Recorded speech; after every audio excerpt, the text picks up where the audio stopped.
الرجیم بسم اللہ الرحمن الرحیم۔ آیت نمبر ہے 189۔ اچھا جی، یسألونک عن الاہلہ، وہ سوال کرتے ہیں آپ سے نئے چاند کے بارے میں۔ اب یہاں پہ جو تھے وہ صحابہ کرام رضی اللہ عنہ کی بات ہو رہی ہے کہ صحابہ کرام رضی اللہ عنہ نے نبی صلی اللہ علیہ وآلہ وسلم سے کچھ سوالات پوچھے تھے، اور وہ گنتی کی آتا ہے کہ نبی صلی اللہ علیہ وسلم سے صحابہ نے پوری زندگی میں آتا ہے کہ صرف 14 تقریباً سوال آتے ہیں کہ جو پوچھے ہیں عبادات سے ریلیٹڈ۔ یہ بات پہلے سمجھ لیں کہ اللہ کے نبی جو بات کہہ دیتے تھے نا، صحابہ ویسے کر لیتے تھے۔ عبادات میں انہوں نے کوئی بحث، کوئی مباحثہ کچھ نہیں ایسا کیا کہ روزوں کے بارے میں کیا ہو، کسی بارے میں نہیں کیا۔ ہاں، کائنات میں غور و فکر سے ریلیٹڈ انہوں نے چند سوالات جو تھے نا، مطلب وہ اللہ کے نبی سے پوچھ لیتے تھے کہ آپ ہمیں بتائیں یہ چاند کے بارے میں۔ اور یہ ایک بات سمجھ لیں کہ جو قرآن ہے نا، قرآن علم کی کتاب ہے جو اللہ تعالیٰ کے ساتھ جوڑنے کی، یہ سائنس کی بک نہیں ہے، ٹھیک ہے؟ یہ بات سمجھ لیں۔ سائنس کی کتاب میں کیا ہوتا ہے کہ اگر آپ کو میں سائنس کے حساب سے سیاروں کا سمجھاؤں تو میں آپ کو پورا وہ سمجھاؤں گی کہ کیسے لیں۔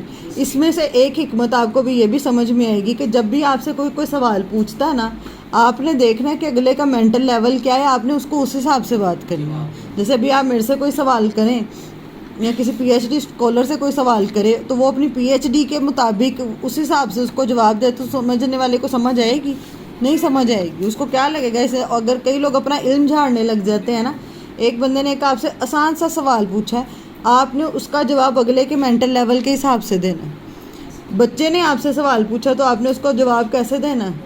بچے کے انداز اس کے حساب سے دینا ہے کہ جس میں وہ اس کے مثال دے کے دیں گے، آپ اس کو سمجھ لگ جائے۔ اب آپ اس کو ایسی زبان میں آپ انگلش بولنے لگ جائیں کہ میں اپنا علم، تو وہ اس کو سمجھ آئے گی؟ نہیں آئے گی۔ اسی طرح جب صحابہ نے نبی صلی اللہ علیہ وسلم سے سوال کیا اور اللہ تعالیٰ نے اس کا جواب دیا ہے، تو انہوں نے ان کی عام فہم انسان بھی اس بات کو، اس چیز کو سمجھ لے، اس حساب سے جواب دیا۔ مطلب ہم سمجھتے ہیں کہ اگر کئی لوگ اس پہ اعتراض کرتے ہیں کہ چاند کا انہوں نے پوچھا ہے تو اللہ تعالیٰ کو سیاروں کا نظام سمجھا دینا چاہیے تھا، تو وہ پھر ڈیٹیل کہاں پہ جانی تھی؟ اور ایک عام جو صحابہ کو تو اس بارے میں پتہ بھی نہیں تھا، تو انہیں کیا سمجھ میں آنی تھی اس کی؟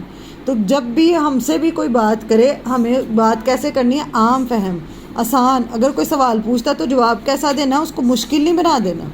ہم کوئی سوال دیکھا ہوگا آپ نے، آپ کسی سے سوال پوچھیں وہ اتنا الجھا دیتے ہیں الٹا ہی۔ تو یہ یہاں پہ پتہ چلتا ہے۔ اب یہ دیکھ لیتے ہیں، یسألونک عن الاہلہ، وہ سوال کرتے ہیں آپ سے نئے چاند کے بارے میں۔ کل کہہ دیجئے ہی وہ مواقیت، اوقات مقرر کرنا ہے، للناس، لوگوں کے لیے۔ مواقیت کے نیچے لکھے کیلنڈر۔ چاند کس لیے ہے؟ کیلنڈر بتانے کے لیے آپ کو، ٹھیک ہے؟ جب چاند کی، جیسے چاند شروع ہوتا ہے آپ دیکھتے ہو پہلے ہفتے میں وہ آدھا ہو جاتا ہے، دوسرے ہفتے میں وہ کیا ہو جاتا ہے؟ وہ پورا ہو جاتا ہے، پھر وہ آہستہ آہستہ گھٹتے پہلے اس پہ چلا جاتا ہے۔ تو اس پہ اسی کے مطابق جو ڈیٹس ہوتی ہیں اور جو ٹائم ہوتا ہے وہ اسی کے مطابق وہ کیا جاتا ہے۔ یہ کس لیے ہے؟ چاند کس لیے اصل میں اللہ تعالیٰ نے کس لیے بنایا ہے اس کو؟ اوقات مقرر کرنے کے لیے، للناس، لوگوں کے لیے، اور والحج، اور حج کے لیے، ٹھیک ہے؟ ولیسا، اور نہیں ہے، البر، نیکی، بان، یہ کہ تأتو، تم آؤ، البیوت، اپنے گھروں کو، من ظہورہا، ان کی پچھلی طرف سے۔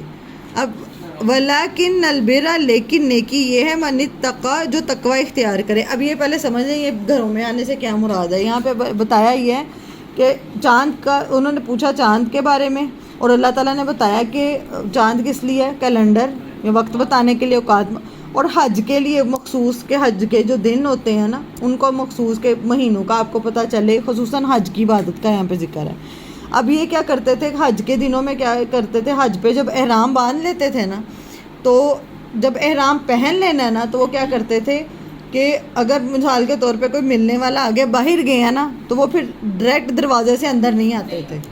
یہ جیسے آپ کہیں جانے لگتے ہیں، سفر پہ کوئی چیز رہ جاتی ہے یا کسی کو واش روم جانا ہے یا کچھ جانا ہے، بار بار آنا جانا پڑتا ہے نا، اب انہیں واپس آ کر اندر آنا پڑتا تھا تو دروازے سے نہیں آتے تھے کہ اب ہم نے احرام پہن لیا، وہ پھلانگ کے آ رہے ہیں دیوار۔ وہ عرب ایسے کرتے کہ وہ اس طرح زیادہ نیکی محسوس ہوگی، ان کو یہ لگتا تھا کہ اگر ہم دروازے سے آ رہے ہیں، اپنی طرف سے زیادہ یہ کوشش کر رہے ہیں کہ جی ہم اس طرح آ رہے ہیں، کہ اگر ہم دروازے سے جائیں گے تو پتہ نہیں وہ تقویٰ نہیں ہے، تو میں ذرا مشکل کر کے تو اس طرح ٹاپ کے جاؤں، ٹھیک ہے، پھلانگ کے دیوار جاؤں تو یہ ذرا زیادہ نیکی ہے۔ تو یہ یہاں پہ کہا گیا کہ نیکی یہ نہیں ہے کہ تم اپنے دروازوں کو اپنے پچھلی طرف سے اس طرح پھیلانگ کے یا اس دوسری طرف سے تم آ رہے ہو، بلکہ نیکی کا تصور جو پچھلی آیت میں پیچھے بتایا ہے نا، آیت بر پڑھی ہے نا ہم نے، کہ وہاں پہ اللہ تعالیٰ نے نیکی کا پورا ایک کانسیپٹ دیا ہے کہ نیکی کیا ہے، جو تقوی اختیار کرے، جو پرہیزگار بنے، یہ ہے۔ اب ہمارے معاشرے میں، اب اس کو آپ کو عام مثال سے سمجھاتی ہوں، ہمارے معاشرے میں بھی اس طرح کی توہمات جو ہے نا یہ بڑی زیادہ عام ہے۔ جیسے بلی کاٹ جائے رستہ تو کیا کہتے ہیں ہم، بلی کالی بلی رستہ کاٹ گئی تو کیا کرتے ہیں، تو پھر کیا کرتے ہیں، 7 قدم لوگ پیچھے آتے ہیں واپس گن کے، تو پھر وہ کیا کرتے ہیں کہ 7 قدم وہ بلی گزرے گی تو اب منوسیت نہ ہو یا اس کا سایہ نہ پڑے۔ اور بھی ہمارے معاشرے میں کتنی الو کا بولنا یا کتنی کوے کا بولنا یا کئی اس طرح کی جو بنائی ہوئی ہے نا توہمات، کیا ہوتی ہیں، بدعات نہیں ہوتی ہیں، یہ توہمات ہوتی ہیں جو ہم ہندوؤں کے ساتھ، ہیں دودھ ابل گیا، ٹھیک ہے، تو اب شگن ہو گیا، یہ جو ڈراموں میں دیکھتے ہیں، اب شگن، پانی کا گلاس شیشہ ٹوٹ گیا، ٹوٹے شیشے میں دیکھ لیا، دودھ کو پھونک تو نہیں مارنی چاہیے، وہ جراثیم آپ کے اندر چلے جاتے ہیں، آپ کی گندگی منہ کے اندر جا رہی ہے، اس وجہ سے پانی میں اور اس میں پینے کی چیز میں پھونک مارنا منع ہے، حدیث ہے۔ لیکن باقی اس کو اگر مثال کے طور پہ آپ نے شیشہ کہیں ٹوٹ گیا، گلاس ٹوٹ گیا تو بھی اب شگن ہو گیا، جو ہندوؤں کی ساری، جب ہم ہندوؤں کے ساتھ رہتے رہے ہیں نا، ان کی ساری جو توہمات تھی نا ایسی، وہ ہم نے یا نیکی کرنے کے لیے بھی جو سیدھے سیدھے رستے ہیں ان کی طرف سے نہیں آنا، اس کو اتنا مشکل، یا ایک ٹانگ پہ کھڑے ہو کے سورہ یاسین پڑھنا یا چلے کاٹنا، اس کا اسلام کے ساتھ یا اللہ تعالیٰ نے اس کا کوئی حکم نہیں دیا، یا خود سے ہم اپنی، یا میں کہوں کہ نیکی کیا ہے کہ ہمیں کیا حکم ہے کہ فرض نمازیں، فرض روزے یا قرآن کو سمجھ لینا، سمپل سادگی اختیار کرنا۔ ہم نے اس میں کتنا مشکل، وہ تو دروازہ پھیلانگ کے آتے تھے، ہم نے کتنی مشکل دین میں مشکلات پیدا کی ہوئی ہیں کہ سیدھے سیدھے رستے سے نہیں آنا، کیسے آنا ہے، مشکل کر کے آنا ہے تاکہ پتہ چلے کہ بھی میں بڑا نیک ہوں۔ تو یہ چیز، یہ اللہ تعالیٰ کہہ رہے ہیں یہ نیکی نہیں ہے۔ نیکی کیا ہے اصل میں؟ وہ اللہ کا ڈر ہے جو تمہارے دل میں ہر کام کرتے ہوئے، ہر معاملہ کرتے ہوئے، دنیا کا، آخرت کا، لوگوں کو ڈیل کرتے ہوئے تمہارے دل کے اندر اللہ کا تقوی، ڈر پیدا ہو جائے کہ اللہ مجھے دیکھ رہا ہے، ٹھیک ہے۔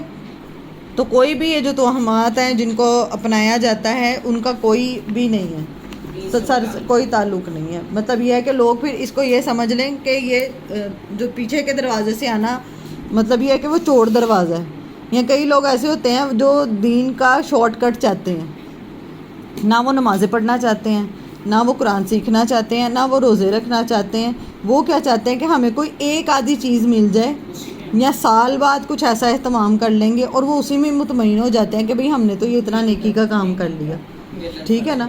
یہ تو ہم نے چور دروازے سے آنا، مطلب شارٹ کٹ کا پتہ نا آپ کو، پیسہ کمانے کے لیے ایک ہوتی ہے محنت کا رستہ، ایک ہوتا ہے شارٹ کٹ کے، لوگ چاہتے ہیں فٹافٹ ہو جائے۔ تو اسی طرح دین کے معاملے میں بھی کئی لوگ کیا چاہتے ہیں کہ ہمارا کوئی ایسا شارٹ کٹ، کوئی چور دروازہ کچھ ایسا ہو جائے کہ باقی کچھ بھی محنت کچھ نہ کرنی پڑے، لیکن ہم جنت کے دنیا میں بھی وہ نیک نامی اور وہ سب کچھ مل جائے، تو وہ مراد ہے۔ تو توہمات کوئی بھی اس طرح کی ہوئی ہیں شام کے وقت، جیسے اور کون سی توہمات ہیں سوچیں ذرا، شام کے وقت یہ جو جھاڑو لگانے کے کہتے ہیں مغرب کے بعد جھاڑو نہیں لگانا، اس کا کوئی تعلق نہیں ہے دین سے، آپ جب مرضی لگا سکتے ہیں، یا اس کو جھاڑو کو کھڑا نہیں کرنا، یا اس کو لٹا کے رکھ، اس طرح کی کتنی چیزیں ہیں۔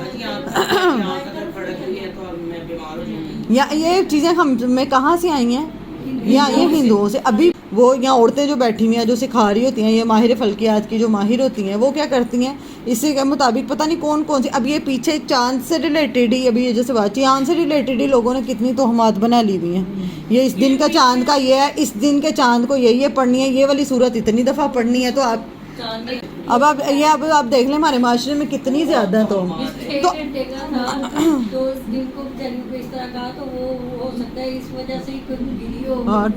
بالکل، یہ اصل میں خود مشکل پیدا کرنا ہے۔ اب اللہ تعالیٰ نے تو دین کے ساتھ تو اس کا کوئی تعلق، جیسے احرام یہ باندھتے ہیں کہ اللہ کے گھر جانا ہے، اللہ کی ہم نے عبادت کرنی ہے، نیت کس کے لیے خالص، اب اس کا دروازے پھلانگ کے آنے سے تو کوئی لنک نہیں ہے نا، تو وہ اب کے پھر کیسے آتے تھے، وہ دروازے پھلانگ کے پیچھے سے آتے تھے کہ شاید اس طرح ہمارا زیادہ تقویٰ لگے، ٹھیک ہے نا۔ یہ جی مسلمان کرتے تھے اس وقت کے، تو اس وجہ سے یہ صحابہ ہی کرتے تھے، تو ان کو منع کیا گیا کہ آپ نے ایسے، اس کا کوئی تعلق نہیں ہے نیکی سے. یہاں ہم لوگوں نے بھی اب ایون حج و عمرے کے لیے بھی ہم نے اتنا مشکل پیدا کر دی ہوئی ہے. ایک ہے اللہ کے گھر جانا، اب وہ اللہ کے گھر جانے تک نہیں رہ گیا، اب وہ دکھاوے کے لیے رہ گیا، یا واپسی پہ شاپنگ کے لیے رہ گیا کہ شاپنگ اتنی، وہاں پہ جا کے بھی ذہن میں یہی ہوتا ہے کہ میرے فلانے نے یہ منگوایا ہوا ہے، وہ منگوایا ہوا ہے، یہ لے کے جانا ہے، سب کی کھجوریں لے کے جانی ہیں، پھر سب کا پانی لے کے جانا ہے. اگر آپ مثال کے طور پہ آپ ٹھیک ہے آپ اپنے پیاروں کے لیے محبت میں اگر کچھ لاتے ہیں، منع نہیں ہے، لیکن وہ اسلام کا اس سے تعلق نہیں ہے. ہمارے ہاں کیا کیا گیا کہ اب تو اس کو اور زیادہ کر دیا گیا، اب تو بکٹ سجنے لگ گئی ہیں کہ کپڑے اور عبائے اور چیزیں کہ جی حج سے آیا ہے، تو وہاں پہ بیچارہ جو حاجی پہلے اتنے پیسے لگا کے جاتے ہیں، اس سے زیادہ پیسے وہاں پہ شاپنگ پہ لگ جاتے ہیں، اور وہاں پہ جا کے عبادت میں دھیان نہیں ہوتا. وہاں پہ دھیان اگر آپ نے یہ دینا، پھر اس طرف بہت دھیان ہوتا ہے کہ یہ بھی لے کے جانا ہے، وہ بھی جب واپس آنا ہے تو یہ بھی لے کے جانا ہے، وہ بھی مطلب جو شیطان ہے نا، دیکھیں آپ اس نے کیسے ہماری جو خالص مخلص عبادت بھی صرف اللہ کے لیے ہونی چاہیے تھی، کہ جو سفر پہ نکلی ہوں میری خالص نیت ہونی چاہیے کہ میں اللہ کے لیے جا رہی ہوں، میں نے صرف اللہ کے لیے جانا ہے اور اللہ کے لیے میں نے واپس آنا ہے. میری وہ جو مخصوص دن ہے اللہ کا گھر دیکھنے میں نے عبادت میں نے وہاں پہ دیکھنا ہے کہ یہاں پہ اللہ کے نبی چلتے تھے، یہاں پہ صحابہ چلتے تھے، میں نے ایک ایک چیز وہاں پہ سیکھنی ہے. میں نے سیکھنے، لیکن یہاں پہ ہم سیکھنے نہیں جا رہے. وہاں پہ کیا ہے کہ یہاں تو یہ موبائل لے کے سیلفیز بن رہی ہیں، یہاں شو آف ہے کہ اچھی اچھی سی پکچر آ جائیں کعبے کے ساتھ ہاتھ اٹھا کے، یہ وہ ٹھیک ہے اگر آپ لینا بھی چاہیے، اس میں کوئی مذائقہ نہیں ہے، میں کہہ رہی ہوں منع نہیں ہے، لیکن پسندیدہ دین کے ساتھ تعلق نہیں ہے اس کا. بات یہ ہے کہ ہمارا نیت کیا ہونی چاہیے کہ ہم وہاں پہ اگر حج پہ بھی جا رہے ہیں تو اگر وہاں پہ دنیا ہی دنیا چھائی ہوئی ہے تو یہ دنیا نکلنی چاہیے. دیکھیں روزہ رکھوا کے اللہ تعالیٰ نے کیا پریکٹس کروائی ہے پیچھے روزے کی ساری بات، نفس پہ قابو، نفس پہ قابو، نفس پہ قابو آئے گا تو آپ کا خواہشات پہ قابو آئے گا، خواہشات پہ قابو آئے گا تو دنیا دل سے نکلے گی. پھر ابھی اس کے بعد اگلی آیت قتال پہ ہیں. جب تک آپ کے دل میں دنیا ہے نا، آپ نہ روزہ صحیح رکھ سکتے ہیں، نہ عبادات حج صحیح کر سکتے ہیں، کچھ بھی نہیں صحیح کر سکتے.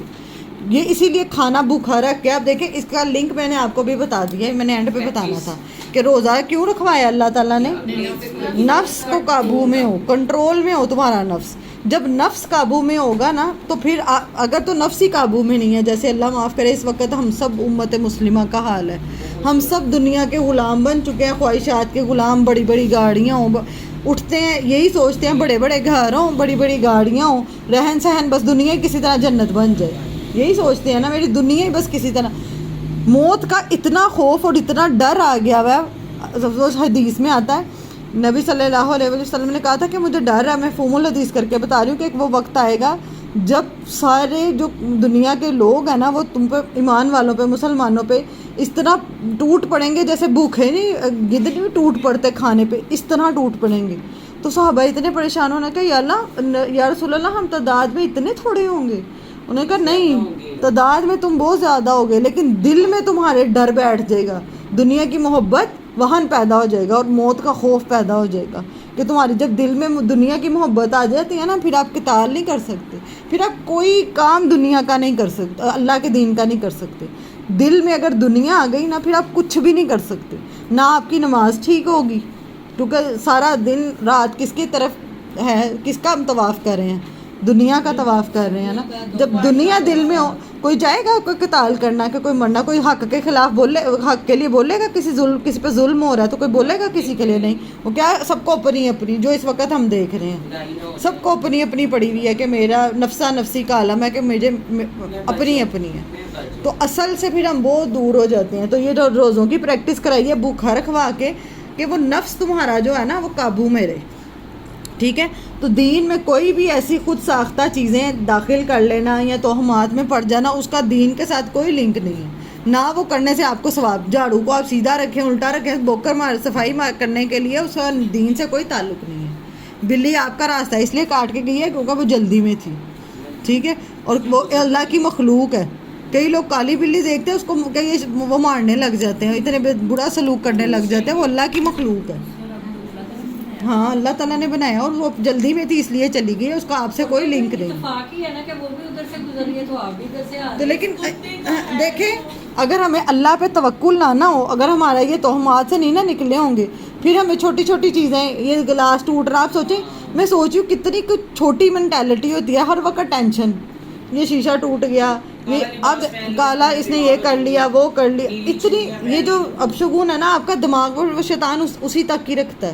جب شادی ہونے لگتی ہے لڑکی لڑکے کے پاس وہ کینچی وغیرہ یا چھری رکھتے ہیں، بچہ یہ سب توہمات ہے، یہ سب توہمات ہے، ان کا دین سے کوئی تعلق، نہ اس سے آپ کو کوئی ثواب ملنا ہے، نہ آپ کو کوئی سے پروٹیکشن ملنی ہے. پروٹیکشن ملنی ہے اسی سے جو اذکار اللہ تعالیٰ نے بتا دیے. ایک کینچی آپ کو بچا نہیں سکتی، اگر اللہ کا کینچیاں کتنی ہوں گی لوگوں کے گھروں میں جن پہ سلابہ ہے، کتنا کچھ جن پہ اچانک آفت آ جاتی ہے، سب کچھ ہی ہوتا ہے. تو یہ صرف تب پروٹیکٹ کرتا ہے جب آپ پڑھیں، آپ کو ایمان ہو، توکل ہو، اللہ تعالیٰ پہ یقین ہو، پھر یہ حفاظت ہوگی. ورنہ اگر تو چیزیں رکھنے سے ہی ہو جائے، کئی لوگ کتنا کچھ ہی لٹکا لیتے ہیں، لٹکائی جاؤ، اس چیز نے تو نہیں، جو ٹوٹی جوتیاں لٹکائیں، ہانڈیاں الٹیاں لٹکا کے رکھتے ہیں، گائیں کی اس کی اونٹ کی ہڈیاں رکھتے ہیں، یہ سب توہمات ہے. یہ سب آپ اس چیز کو شرک کر رہے ہو، اللہ کے برابر کر رہے ہو. ایک اونٹ کی ہڈی آپ کو کیسے جادو سے بچا سکتی ہے؟ پھر تو اونٹ، اتنے بڑے بڑے اونٹ کو نظر لگ جاتی ہے، وہ آتا ہے نا حدیث میں کہ اونٹ کو ہانڈی تک پہنچا دیتی ہے نظر، ایسی چیز. پھر اونٹ کی ہڈیاں تو لگی ہوتی ہیں، پھر وہ کیسے آپ سے کیسے بچ جاتا ہے؟ وہ ہندوؤں کا ہے، وہ کہتے ہیں منی پلانٹ لگاؤ تو پیسہ ہی پیسہ آ جاتا ہے. نہیں، ایسا کچھ نہیں، وہ اللہ کی بنائی ہوئی یہی چیزیں ہیں. ہاں ٹھیک ہے، کوئی آکسیجن کے لیے، کوئی سانس لینے کے لیے، کچھ پودے ایسے ہیں جو ایئر فریشنر کا کام کرتے ہیں، انڈور پلانٹس ہوتے ہیں، وہ آپ کے اگر گھر کے اندر بھی رکھیں دھوپ کے بغیر تو وہ آپ کے گھر کے ماحول کو صاف کرتے ہیں. وہ اس لیے تو ٹھیک ہے، لیکن اگر اس لیے کہ یہ میرے لیے پیسہ لائے گا، میں نے گھر میں پودا لگا لیا، تو وہ پودوں کی یہ ہندوؤں سے آیا. وہ جس چیز کو دیکھتے ہیں نا تھوڑا سا، وہ اسی کو پوجنے لگ جاتے ہیں. یہ اس ہر جب اللہ کے آپ غلام نہیں نہ بنتے، پھر آپ دنیا کی ہر چیز کے غلام بنتے ہیں. جو اللہ کا غلام بن جاتا ہے نا، وہ دنیا میں کسی کا نہیں پھر بنتا غلام. یہ فرق ہے بس. وہ ہندو اللہ کے نہیں ہے نا، غلام نہیں ہے نا، تو وہ پھر ہر چیز کے غلام ہے. وہ پھر بلی بھی راستہ کاٹ جائے، وہ ایک چھوٹی سی مورتی بھی، کیا مٹی کا ڈھیلا بھی پڑا ہو، اس کو بھی پوجنے لگ جاتے ہیں. تو یہ کم عقلی کی بات ہے نا. ہم مسلمان ہیں تو ہم ان کے ساتھ رہ کے ان توہمات میں پڑے ہوئے ہیں. یہ ہمارے اندر نا گٹی میں ڈال دی گئی ہیں، ہمیں دکھا دکھا کے، ہم ان کے ڈراموں نے، ان کی چیزوں نے دکھا دکھا کے، بتا بتا کے، پلا پلا ہر ہمیں پکا کر دیا. تو یہ بات پہ توکل کریں کہ کوئی چیز روئے ارض کی مجھے نقصان نہیں پہنچا سکتی اگر اللہ نہ چاہے. اگر اللہ نے اگر میرے سر پہ آ کے کوئی پتھر بجنا ہے تو وہ اللہ کے اذن سے بجائے، اس میں بھی میرے لیے خیر ہے. یہ توکل ہونا چاہیے، یہ توکل ہے. لیکن اگر پوری زمین بھی مجھے فائدہ پہنچانا چاہے اور اللہ نہ چاہے تو پہنچ جائے گا. جیسے روزہ بھی ہے، روزے میں بھی اگر کوئی یہ سمجھے صرف سحریاں افطاریاں کروانے میں اگر آپ لگے نے اور تقویٰ کا اصول چھوڑ دیں تو وہ بھی آپ کو فائدہ نہیں دے گا. اصل یہ ہے کہ اصل جو حکم، جیسے اب حج ہے، حج پہ لوگ جاتے ہیں، تو حج کی جو اصل ہے نا، کہ میں نے حج کی اصل کیا ہے کہ ابراہیم علیہ السلام نے کیسے اللہ تعالیٰ کی اس کے طریقے کے اوپر چلے، کیسے انہوں نے وہ سب کچھ کیا. جہاں جو عمرے پہ جاتے ہیں کیسے صفا مروہ پہ وہ بھاگی، اس چیز کو امیجن کر کے اس تقوی کو دل میں ڈالنا، نہ کہ اس وقت بھی آپ کو صفا مروہ کے چکر لگاتے ہوئے بھی دماغ میں یہ ہو کہ فلانی دا سوٹ لے کے جانا سی، فلانے کا یہ فٹافٹ ہوٹل پہنچنا ہے، فٹافٹ یہ کرنا ہے، میں نے یہ کرنا ہے. وہ روح ختم ہو جاتی ہے. جو اصل ہے نا اس کی روح وہ باقی رہے. تو نیکی کیا ہے؟ بظاہر تو دیکھیں یہ ایسی چیز ہے کہ بظاہر دیکھنے میں تو کوئی لوگ روزہ بھی رکھ لیتے ہیں، ٹھیک ہے، لیکن اگر کوالٹیز پیدا کرنی ہے، بالکل. اور ابراہیم علیہ السلام جو اللہ کے اتنے فرما بردار، انہوں نے عبادت کے طریقے خود نہیں ایجاد کیے. پیچھے پڑھا نا آپ نے، انہوں نے کہا ارنا منا سکھانا، کہ ہمیں ہماری عبادت کے طریقے اللہ تعالیٰ تو سکھا دے. کیا کس سے کہہ رہے ہیں؟ اللہ تعالیٰ سے کہہ رہے ہیں اللہ تعالیٰ آپ سکھا دے. وہ خود نہیں ایجاد کر سکتے تھے کہ میں تو سمجھدار ہی بڑا ہوں، میں تو پیغمبر ہوں، تو میں تو خود ہی ایجاد کر لوں. تو جب وہ، تو ہم نے کیوں یہ اتنے خود ساختہ فضول چیزیں، اور یہ پھر انسان کو کم عقل کر دیتی ہیں. تو ایسی کسی بھی چیز کو دیکھیں اس کو رد کریں. سب سے پہلے تو اپنے اندر کریں نا، ہمارا اندر ہی نہیں مانتا، ٹھیک ہے نا. اچھا جی، یہ بات سمجھ میں آ گئی. وَلَيْسَ الْبِرُّ بِأَن تَأْتُوا الْبُيُوتَ مِنْ ظُهُورِهَا، اور نیکی یہ نہیں ہے کہ تم آؤ گھروں کی طرف ان کی پچھلی طرف سے. وَلَكِنَّ الْبِرَّ مَنِ اتَّقَىٰ، لیکن نیک ہونا کیا ہے؟ جو تقوی اختیار کرے. کوئی بھی جو نیک ہے وہ کون ہے؟ جس نے وہ جو پیچھے آیت بر میں سارا کچھ بتایا اس پہ عمل کیا، یہاں تقوی اختیار کیا، پرہیزگار بنا۔ وَأْتُوا الْبُيُوتَ مِنْ أَبْوَابِهَا، آؤ تم اپنے گھروں میں ان کے دروازوں سے، مطلب کہ تم دروازے سے ہی انٹر ہو۔ آگے کیا وَاتَّقُوا اللَّهَ لَعَلَّكُمْ تُفْلِحُونَ، اور ڈرو اللہ سے تاکہ تم فلاح پا جاؤ۔ فلاح کیا ہوتی ہے؟ کامیابی کا بتایا تھا پیچھے، فلاح کو کس کو کہتے ہیں؟ کسان کے بارے میں، کسان کے بارے میں فلاح کس کو کہتے ہیں؟ کسان کو کہتے ہیں۔ کسان جو اپنی فصل میں بیج کو ایسے پہ کھیتتا ہے تو وہ پھر پانی دیتا ہے، پھر خیال کرتا ہے، پھر اس کا دھیان رکھتا ہے، جب وہ اس کے پک لہاتی ہے، پھر اسے دیکھ کے خوش ہوتا ہے، پھر اس کو فائدہ دیتی ہے۔ تو یہاں پہ کہا ہے کہ اللہ سے ڈرو، مطلب اللہ کا تقوی اختیار کرو اپنی عام زندگی میں، معاملات میں۔ یہ نہیں کہ دین کے معاملے میں آپ کو میرے میں بڑا تقوی ہے اور ابھی دنیا میں کسی کو ڈیل کرنا پڑ جائے تو بے ایمانی شروع ہو جائے، ٹھیک ہے؟ دکاندار کو پتہ نہیں چل رہا تو آپ بے ایمانی کر لو کہ اس کو نہیں پتہ چل رہا، یا کسی رشتہ دار کوئی بھولا بھالا ہے اس کو بیوقوف بنائی جاؤ کہ اس کو لوٹتے رہیں۔ تو ہر معاملے میں کیا کرنا ہے، اللہ کا ڈر آئے گا تو پھر دیکھیں ایک کسان ہے جس نے بیج ڈالا، پانی دیا، پھر اس کے بعد دھیان رکھتا ہے وہ، پھر وہ لگاتے ہیں، کتنا دھیان رکھتے ہیں، بار روز جانا، چیک کرنا، سب کچھ دیکھنا۔ تو آپ نے اتنی محنت سے ساری نیکیاں کی ہوں، روزہ رکھا، حج کیا، عمرے کیے، عبادتیں کی، نمازیں پڑھی اللہ کو، لیکن آپ نے اس کی حفاظت بھی پھر کرنی ہے، کس سے؟ شیطان سے حفاظت بھی کرنی ہے، ورنہ وہ کیا ہوئے گا؟ اگر کسان حفاظت نہیں کرے گا تو کیا ہو جائے گا؟ وہ ساری فصل ضائع۔ تو تم کیا کرو، اللہ سے ڈرو، ہر معاملے میں، ہر چیز میں اللہ کا تقوی اختیار کرو تاکہ تم فلاح پا جاؤ، کسان کی طرح کامیاب ہو جاؤ۔